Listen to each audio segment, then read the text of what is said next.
21년 12월 27일부터 12월 31일까지 2021년 마지막 주 경제신문을 읽어줘 시작하겠습니다. 목차는 부동산, 경제금융, 주식, 종합면. 첫 번째 부동산부터 시작하면 공공재개발 문턱 낮춰 1만 8천 가구 공급, 도시재생 해제 지역 등도 허용, 법적 요건만 갖추면 선정 가능, 30일부터 지분 쪼개기 금지, 증산 4구역, 연신내역 등 7곳, 내년 말 4천 가구 사전 청약, 신길이 전용 84제곱미터 분양가 8.9억.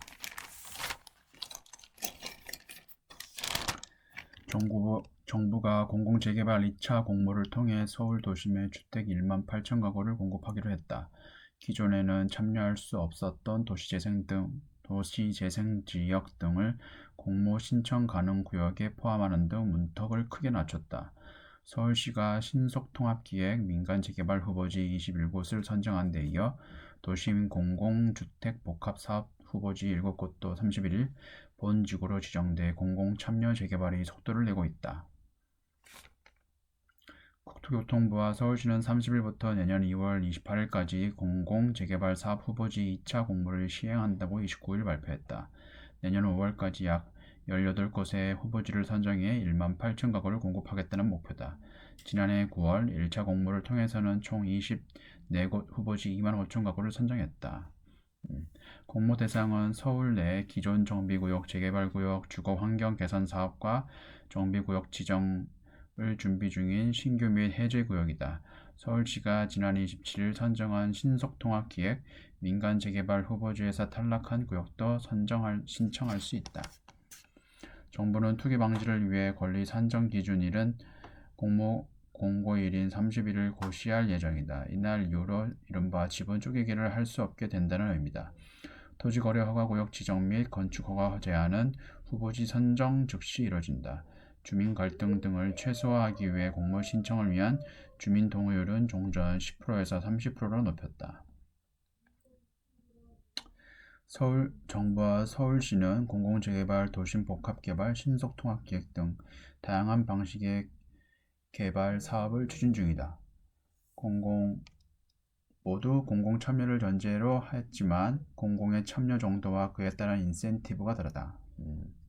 착공은 내후년께로 예상되지만 내년 말 사전 청약 총 4천 가구를 통해 공급 시기를 앞당기기로 했다. 민간 주도 성격의 신속통합기획은 지난 27일 마포구 공덕동 A, 용산구 청파 2구역, 양천구 신월 7동 1구역 등 21곳의 후보지 선정을 완료했다. 2. 공급량 부족. 서울 아파트값 상승세 5, 6년은 더 간다. 집값 떨어지지 않을 것 77%, 과잉유동성 정비사업 기대감, 지방광역시 중소도시는 냉기류, 전셋값도 계속 오른다. 67%, 내년 8월 갱신 청구권 만료도 주목. 노형우 국토부 장관은 지난 27일 2022년 국토부 업무보고에서 부동산 시장이 안정기에 접어들었다고 했다. 공공주택 공급 확대와 가계부채 관리 강화 등 정책 효과로 단기간에 급등한 주택 가격이 하락세로 돌아섰다는 것이다. 하지만 시장 전문가들의 전망은 달랐다. 새 아파트 공급 감소와 유동성 과잉이 지속되면서 내년은 물론 중장기적으로도 집값이 오를 가능성이 높다고 봤다. 한국경제신문이 부동산 전문가 121명을 대상으로 설문조사한 결과 응답자의 55.4%는 내년 아파트 매매 가격이 오를 것으로 내다봤다. 보합이라는 응답은 22.3%였다. 두 응답을 합치면 5명 중 4명 77.7%가 집값이 떨어지지 않을 것이라고 판단했다. 최근 수도권 아파트값 상승폭이 줄어들고 매물이 느는 등 각종 지표가 집값 조정 가능성을 키우는 것과 정반대다. 집값이 떨어질 것이라는 응답은 22.3%에 그쳤다. 상승을 점친 응답자 절반 50.8%는 올해나 작년보다 상승폭은 줄겠지만 앞으로 5, 6년은 집값이 오를 것으로 봤다. 내년 이후 2, 3년간 상승세가 지속될 것이라는 답변도 24.6%에 달했다. 상승폭에 대해선 3에서 5%란 응답이 21.5%로 가장 많았다.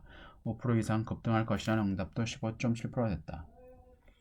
집값 상승 요인은 신규 주택 공급 부정, 그다음에 과잉 유동성, 부동산 규제 완화 및 정비 사업 활성화 기대 등이 지목됐다. 서울 등 수도권과 지방의 주택 시장 온도차는 내년에 더욱 커질 것으로 전망됐다. 집가 상승이 두드러질 지역을 묻는 질문에 세종시 및 지방광역시나 지방 중도도시를 꼽은 응답자는 한 명도 없었다.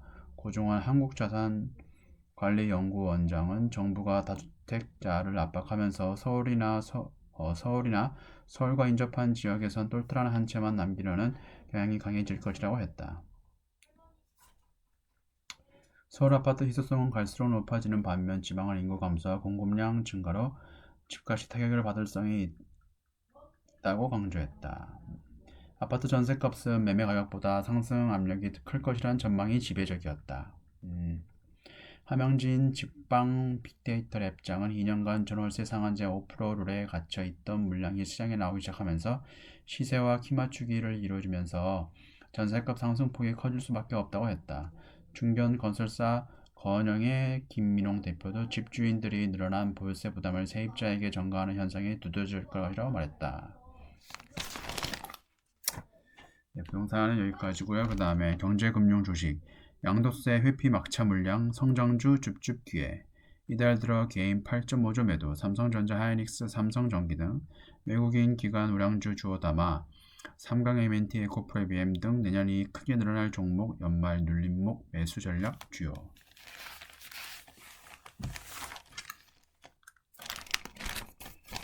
몇 18일 주식 매도에 따른 양도소득세 부과 대상자가 확정되는 날이다. 양도세를 회피하기 위한 개인의 매물이 이날까지 쏟아질 것으로 보았다. 증권가에서는 양도세란은 단기적인 이슈로 인해 흔들리는 종목에서 기회를 노려볼 만한 의견이 나온다. 내년 성장이 예상되는 종목의 경우 저가 매수 기회가 될 수 있다는 설명이다.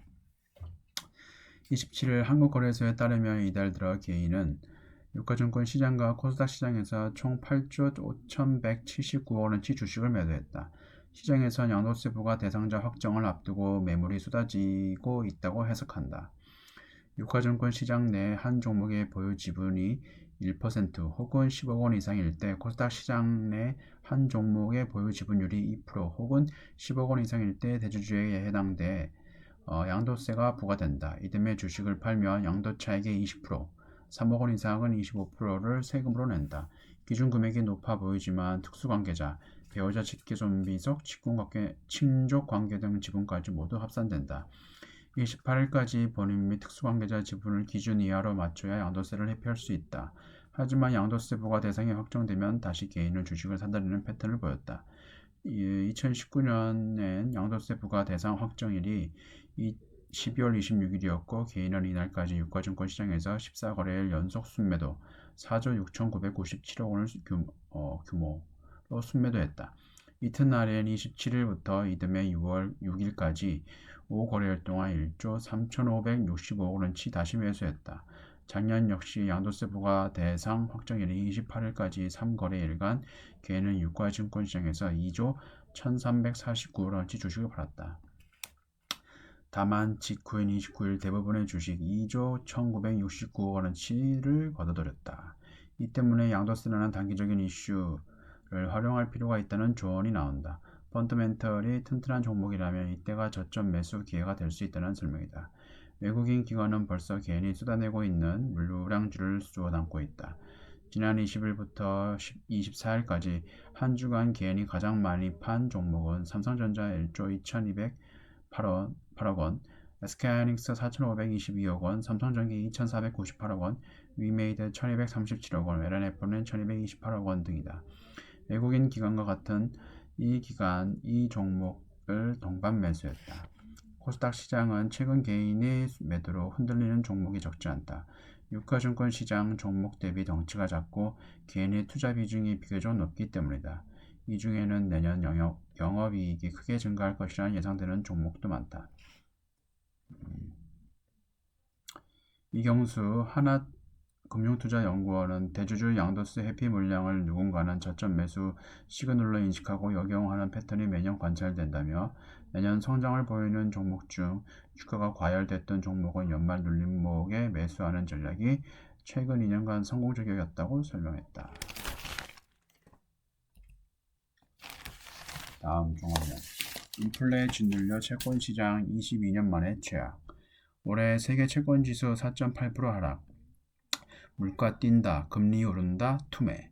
내년에도 인플레 긴축 전환 변수, 투자 매력 떨어져 당분간 약세. 2년 연속 하락 없었다, 반등 전망도.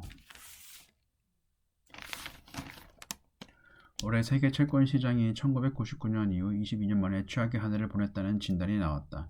팬데믹 후 경기 부양 정책을 가동했던 각국 정부가 인플레이션을 막기 위해 금리 인상에 나서면서다.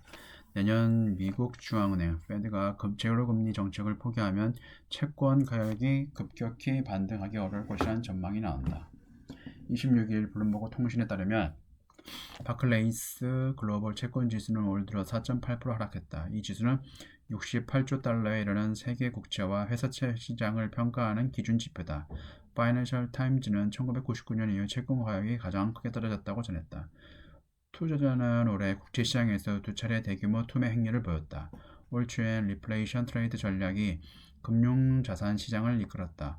경기가 회복하고 물가가 오를 것이라고 판단한 투자자는 채권을 팔고 경기 순환주를 대거 매수했다. 장기 국채 시장이 큰 타격을 받았다. 후반기 들어선 각국 중앙은행이 금리 인상에 나설 것이라는 전망이 시장을 지배했다. 물가가 연일 최고 기록을 갈아치우면서 급등하자 단기 국채 가치가 급락했다. 금리가 올라 채권 투자 수요가 떨어질 것이란 판단이 반영된 것이다. 최근 40년간 꾸준히 상승세를 이어온 세계 채권 가격이 하락한 것은 흔치 않다고 FT는 전했다. 채권 가격이 가장 가파르게 곤두박질할 때는 1999년이다. 당시 닷컴 거품 영향으로 정보기술 기업 주식이 투자금이 몰리자 채권 시장에서 자금이 급격히 빠져나갔다. 그해 바클레이스 글로벌 채권 지수는 5% 떨어졌다. 2005년, 2013년, 2015년에도 각각 채권 지수가 마이너스를 기록했지만 올해만큼 하락폭이 크진 않았다. 올해 국채 가치가 하락하면서 수익률은 급등했다. 올해 초 연 0.93%로 시작한 미국 10년 만기 국채 수익률은 지난달 말 연 1.67%까지 치솟았다. 미국 소비자 물가 지수 CPI가 1년 만에 6.8% 올랐다는 발표가 나오면서다. 지난 23일 기준 연 1.5%까지 하락했지만 여전히 높은 수준이다. 미국의 2년 만기 국채 수익률도 올 초 연 0.11%에서 지난 23일 0.71%까지 급등했다. 전문가들은 채권 시장이 당분간 약세를 이어갈 것으로 내다봤다. 물가는 여전히 잡히지 않는 데다 각국 중앙은행이 금리 인상의 속도를 높이고 있어서다. 채권 시장에 여전히 위험 요인이 남아있기 때문에 투자 매력이 떨어진다는 의미다. 제임스 아테 매니저는 물가 상승률이 6%를 넘는 시기에 채권 시장이 나쁜 투자처라는 건 놀라운 일이 아니다며 중앙은행이 예상보다 빠르게 금리 인상에 나서면 채권 시장에 추가 충격이 발생할 위험이 있다고 했다. 내년 채권 시장에 반등할 것이라는 전망도 있다. 채권 가격이 2년 연속 하락했던 시기는 없었기 때문이다. 올 3월 미국 10년 만기 국채 수익률이 연 1.74%까지 올랐지만 후반기 들어 상승 동력을 얻지 못한 것도 이런 전망에 힘을 보탰다. 내년 페드는 3차례, 영국 중앙은행은 4차례 금리를 올릴 것으로 예상된다. 유럽 중앙은행도 돈줄을 재겠다고 했지만 이들 국가의 장기 국채 투자 수요가 몰리며 수익률은 떨어졌다. 중앙은행이 너무 빠르게 긴축 정책을 시행하면 경기 회복을 방해하거나 주가가 떨어질 수 있다며 최근 장기 국채가 인기를 끈 것은 투자자가 이런 전망에 무게를 뒀다는 의미이기도 했다. 그는 주식시장이 조금만 하락해도 투자자는 다시 채권을 선호하게 될 것이라고 했다. 다음 화석연료 손대는 BHP, 금속 빅4의 눈독. BHP는 세계 최대 광산업체고요. 그 다음에 금속 빅4는 니켈, 구리, 코발트, 리튬을 의미하는 겁니다. 호주 BHP 석유가스 부문 매각, 영국 리오틴토 석탄 사업 완전 철수, 탄소 중립 ESG 경영 압박 영향, 탄소 중립 시행된 수요 폭발, 공급 부족해 가격 치솟을 것, 구리 니켈 광산 앞다퉈 매입. 글로벌 광산 업체들이 석유, 석탄 등 화석연료 사업에 잇따라 매각하고 있다. 각국 정부와 투자자들의 탄소 감축 요구와 ESG, 환경, 사회, 그다음에 지배구조 경영 트렌드에 따른 것이라고 표면적인 이유다. 하지만 이들 기업의 속내는 니켈, 구리, 코발트, 리튬 등 금속 원자재 투자를 늘리는 데 있다는 분석이 나온다. 장기적으로 석유 등 화석 연료보다 금속 원자재 시장의 성장 가능성이 높다는 판단에서다.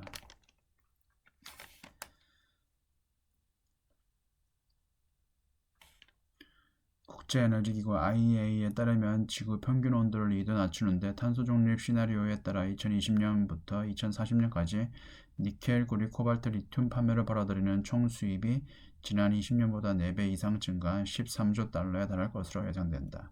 같은 기간 원유 판매 수입 12조 9천억 달러보다 많다. 화석연료 수요는 세계적으로 탄소 중립 정책이 시행될 경우 2025년 정점을 찍고 내리막길을 걸을 것으로 예상된다. 시장조사 회사 블룸버그 NEF는 내년 내연기관 자동차가 사라지고 전기차가 확산하면서 2050년까지 하루 평균 원유 수요량은 요원유 수요량 중 2,100만 배럴이 증발할 것으로 봤다. 네, 21년 마지막 주 경제신문을 읽어줘는 여기까지고요. 지금까지 시청해주셔서 감사합니다.